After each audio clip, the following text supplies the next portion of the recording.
Tories face coming third behind UKIP in Europol.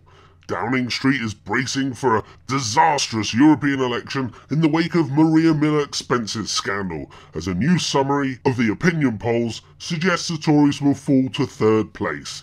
Conservative sources privately concede that David Cameron has all but given up hope of beating the UK Independence Party when voters go to the polls next month to elect members of the European Parliament. I think David Cameron is suddenly starting to realise that all the slagging off of UKIP, calling them fruitcakes, loonies and closet racists, is now completely coming back and backfiring in a major way.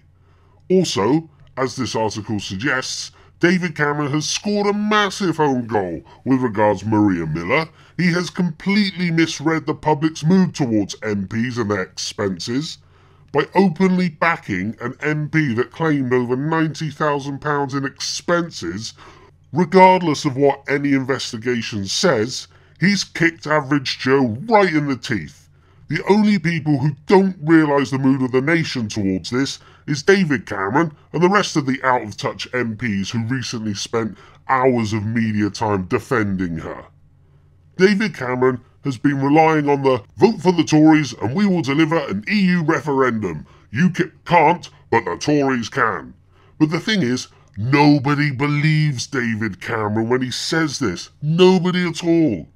He has lied before about giving the UK a cast iron guarantee of an EU referendum, and he's lying again. And anyway, the chances of the Tories winning an outright majority in 2015 is very slim indeed. I think it's too late for David Cameron to make any impact on the European elections now.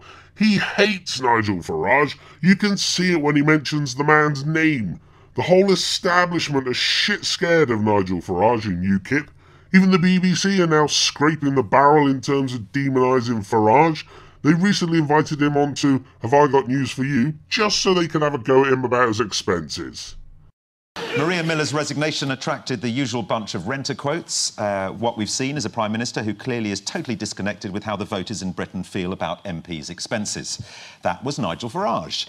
The same Nigel Farage who in 2009 revealed that as an MEP he'd claimed in expenses £2 million of taxpayers' money. And who was it? Who was it that brought up the issue of £2 million and me and taxpayers' money? Dennis McShane. Now let's be honest, UKIP are seen as Nigel Farage, a one-man party. This is changing. For example, Paul Nuttall does more and more interviews nowadays. However, Nigel is still very much the main man. The man you can connect with, the man down the pub who understands the issues. Because of this, and I don't want to sound conspiratorial, but I fear that the establishment could Michael Hastings him, if you know what I mean. I'm sure he's going to be okay, but he is causing a lot of people in the establishment to stop and realise just what UKIP polling at 20-25% could actually mean. Don't get me wrong, UKIP aren't perfect, but they are better than the establishment parties. If the Tories or Labour get into power, let me tell you, nothing will change. They are both deeply, deeply establishment parties. Some say UKIP are also establishment. All I would say is that the establishment really do not want us to leave the EU.